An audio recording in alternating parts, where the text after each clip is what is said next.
palavra do Senhor dessa manhã, brevemente eu quero falar com os irmãos, na Epístola aos Hebreus, no capítulo de número 13. Epístola aos Hebreus, capítulo 13. Eu vou ler do 1 ao 6, mas vou falar apenas os 5 e o 6. Diz assim a palavra do Senhor. Seja constante o amor fraternal. Não negligencieis a hospitalidade, pois alguns, praticando-a, sem o saber, acolheram anjos. Lembrai-vos dos encarcerados, como se presos com eles, dos que sofrem maus tratos, como se, com efeito, vós mesmos, em pessoa, fosseis os maltratados. Digno de honra entre todos seja o matrimônio, bem como o leito sem mácula, porque Deus julgará os impuros e adúlteros. Seja a vossa vida sem avareza, contentai-vos com as coisas que tendes, porque Ele tem dito, de maneira alguma te deixarei, nunca jamais te abandonarei. Assim, afirmemos confiantemente, o Senhor é o meu auxílio, não temerei. Quem me poderá fazer o homem? Vamos orar? Pai do céu, obrigado, Senhor, pela Tua palavra, e te pedimos em nome de Jesus que o Senhor fale graciosamente aos nossos corações. Que o Senhor nos dê entendimento da Tua palavra, da Tua vontade para as nossas vidas. Oramos em nome de Jesus. Amém. Irmãos, no passado, uma das marcas da igreja era uma igreja que era resiliente. O que é isso? Resiliência é a capacidade de esticar, de suportar, de dobrar junto às dificuldades da vida. Uma outra marca da igreja era a humildade, que é justamente a sensação de ser pequeno, de não considerar as pessoas superiores a você mesmo. A igreja tinha marcas profundas de suportar diante de Deus toda e qualquer necessidade ou sofrimento. É interessante que essas marcas elas vão desaparecendo e outras vão tomando lugar. Quando o escritor de Hebreus diz que a vida tem que ser sem avareza, ele vai mostrar que nós devemos amar a Deus mais do que as coisas do mundo. Neste capítulo, no final da epístola, ele vai falar sobre algumas coisas, algumas exortações que eu quero que você olhe aí comigo.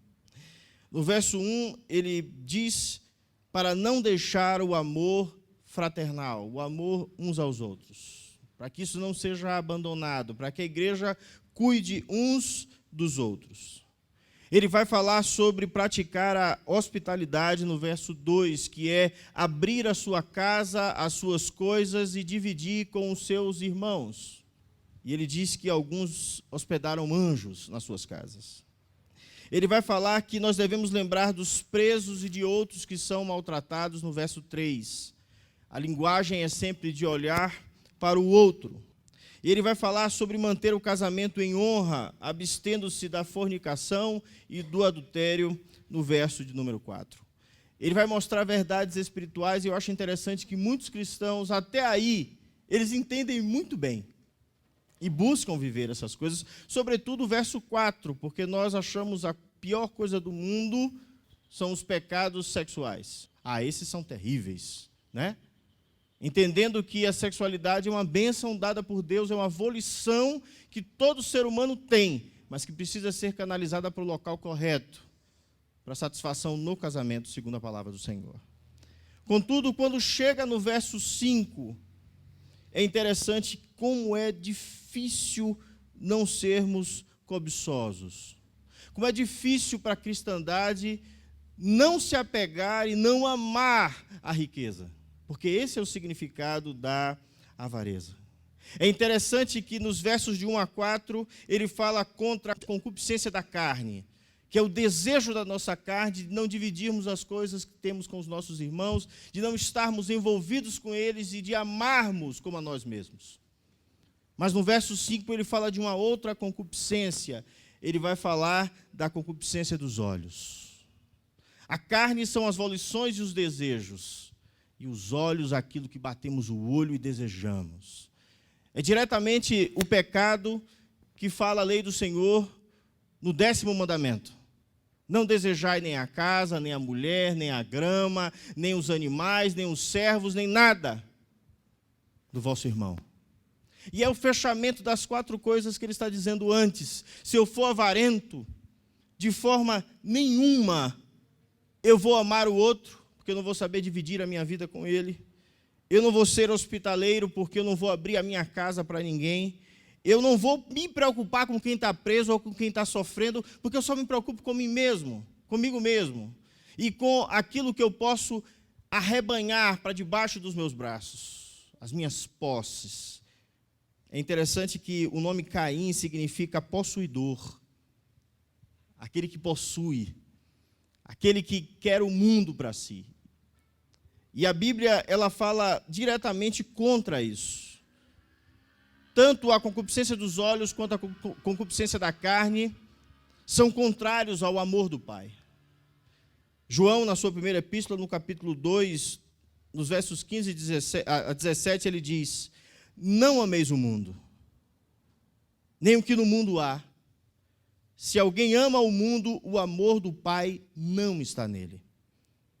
Porque tudo o que há no mundo, a concupiscência da carne, a concupiscência dos olhos e a soberba da vida, não é do Pai, mas do mundo.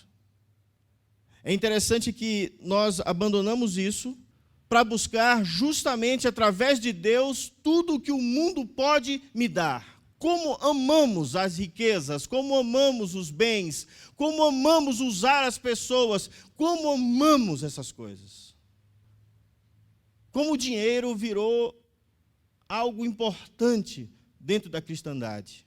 Algo que na Idade Média foi combatido logo no início da Reforma, quando a Igreja Católica tentou tirar do povo, segundo Lutero, a carne, o sangue e a pele das suas ovelhas para construir a Catedral de São Pedro, o Vaticano.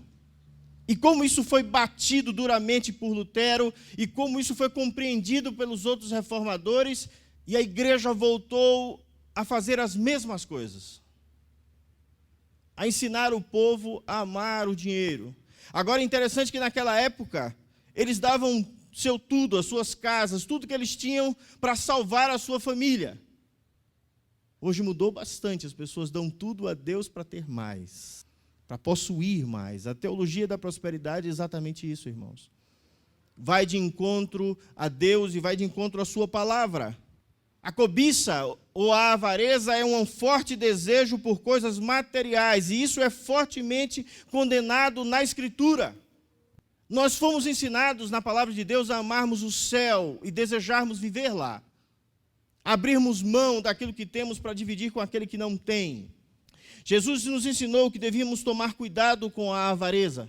Ele diz, Evangelho de Lucas 12, verso 15, acautelai-vos e guardai-vos da avareza, porque a vida de qualquer pessoa não consiste na abundância de bens que possui. Olha que coisa linda. Jesus diz claramente que a vida de uma pessoa não consiste na quantidade de bens que ela possui. E é interessante que vivemos num mundo em que quanto mais a pessoa tem, mais ela é importante. Vivemos num mundo em que se vestir bem, ou ter um bom carro, ou ter bens, faz com que você seja uma pessoa decente. E não o caráter. Ser ambicioso, segundo o mundo, é algo bom. E eu fico muito preocupado com isso. Quanto mais ambicioso você é, mais bem visto você é. Quanto mais você alcança dentro do mundo, melhor você é. Para Deus é assim? Para Deus é dessa forma? Olha o que o apóstolo Paulo ensina quanto à cobiça. Ele vai dizer que aquele que é cobiçoso ou avarento, ele está fora do reino dos céus. 1 Coríntios 6, 9 e 10. Paulo coloca os avarentos junto com os imorais, os idólatras, os adúlteros, os homossexuais, ladrões, alcoólatras, caluniadores e trapaceiros. Aquele que ama o dinheiro está junto com esses e não herdarão o reino dos céus. Muitos de nós têm colocado o nosso desejo, as nossas frustrações em possuir coisas e pessoas. Lembre-se que o sexo hoje pode ser pago. Sempre foi assim, mas hoje é pior. Porque jovens têm se envolvido com isso e vivido sustentadas pelo seu próprio corpo. E o que é interessante é que a mídia e a televisão estão dizendo, é um emprego como qualquer outro. Tudo isso por dinheiro. Efésios 5:3, Paulo diz que a prostituição, assim como a prostituição, a avareza não deve ser nem nomeada entre nós. Nem nomeada. A avareza não é menos do que idolatria, diz Paulo, Efésios 5:5, Colossenses 3:5. Avareza e idolatria é a mesma coisa porque eu passo a amar mamon, dinheiro, e tudo que o dinheiro pode me dar, em vez de amar a Deus. Eu começo a entender que o meu contentamento ele passa a existir a partir do momento que eu venho a possuir coisas. Eu também vivo neste mundo capitalista. Eu estou vestindo uma camisa da Nike, né? Com as cores do Império Americano. Mas a pergunta é, isso me satisfaz? Qual é o antídoto, irmãos, para a cobiça? O antídoto para a cobiça e para a avareza é o contentamento. Que é algo que vem sendo aplicado dentro da história da igreja. A resignação de aceitar a vida como ela é. Isso tem sido colocado de lado. As pessoas dizem, não aceite a sua vida. Determine, diga a Deus que tem que mudar. Como se tivéssemos autoridade de dizer para Deus, olha Senhor, eu sou o vaso, mas está muito ruim, eu quero ser outro vaso. Resignação. Se estivermos satisfeitos em Deus, não somos cobiçosos. Se aprendemos a ser satisfeitos com o que temos, não há avareza em nós, não queremos mais. O contentamento é, portanto, uma virtude importante para os cristãos desenvolverem, porque é uma marca daquele que está em Cristo, que nada tinha, andou sobre a terra e não tinha onde reclinar a cabeça. Nada possuindo, mas tendo tudo, diz Paulo. O que é contentamento? Qual é a chave para se estar contente? Eu preciso entender que o contentamento é uma virtude, eu preciso aprender. Paulo diz, eu aprendi a viver com dificuldade ou com abastança. É um aprendizado. É um exercício da alma, é como amar. Amar é um mandamento, eu preciso aprender a amar as pessoas. Satisfação, irmãos, é estar cheio de Deus. É que o nosso conteúdo, o vazio da nossa alma tem que ser preenchido com Deus e não com coisas e pessoas. As pessoas são importantes. Nenhum homem consegue viver sozinho. Mas a nossa alegria não pode ser outra coisa senão Deus. Ter conteúdo ou estar cheio do Espírito significa desejar não mais do que aquilo que Deus tem me dado. Eu posso até lutar por ter uma vida melhor. Eu posso até desejar dar uma condição melhor à minha família, aos meus filhos, mas essas não são marcas importantes, porque existem muitas casas cheias de ouro e bens, mas não são lares. Não há amor de Deus neles. Há apego material. A palavra grega arkel significa estar satisfeito. É quando nós somos cheios do Senhor e não desejamos mais o mundo. E entendemos como Paulo que morrer é lucro, porque estaremos com o Senhor. É muito melhor do que alcançarmos riqueza neste mundo que a traça e a ferrugem corrói. E mais ainda, nós vamos ver na nossa escola dominical, tudo aqui fica. O que levamos para Deus são essas virtudes e esses princípios, esses frutos do Espírito. Esses ninguém nos toma. Paulo, preso em Roma, entendia que Deus era a sua maior riqueza. Eu preciso entender que o contentamento é uma marca de uma pessoa que ama e teme a Deus. No mundo, na filosofia, nas escrituras não inspiradas, Sócrates disse que o mais rico é quem se contenta com o mínimo, disse Sócrates.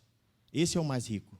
Porque a riqueza, segundo Sócrates, não era possuir bens, mas era a compreensão espiritual de aceitar a vida e lutar por ela. Ele era um filósofo. William Shakespeare disse que bem pago está quem por satisfeito se dá.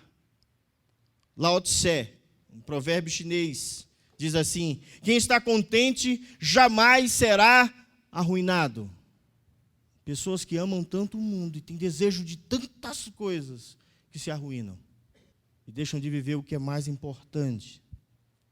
Há um provérbio desconhecido que diz assim: se você não está satisfeito com um pouco, você não será satisfeito com muita coisa. E aqui é o que Jesus diz quando: fiel no pouco, sobre o muito te colocarei. Quem não sabe ser fiel a Deus, nada possuindo, não vai saber ser fiel a Deus quando tudo possuir. Porque o seu coração vai estar nas riquezas. A palavra do Senhor diz: quando enriquecerdes, filho meu, não ponha na riqueza o vosso coração. Salmo 62. George Eliot diz: o homem satisfeito nunca é pobre. Os descontentes nunca são ricos. Ensinamentos de não crentes, mas que revelam essa verdade há muito. Só que hoje nós vivemos num mundo bombardeado pela televisão, que o tempo todo nos diz o que precisamos ter. Paulo, escrevendo a Timóteo, diz o seguinte, 1 Timóteo 6,6: a piedade com contentamento é grande fonte de lucro.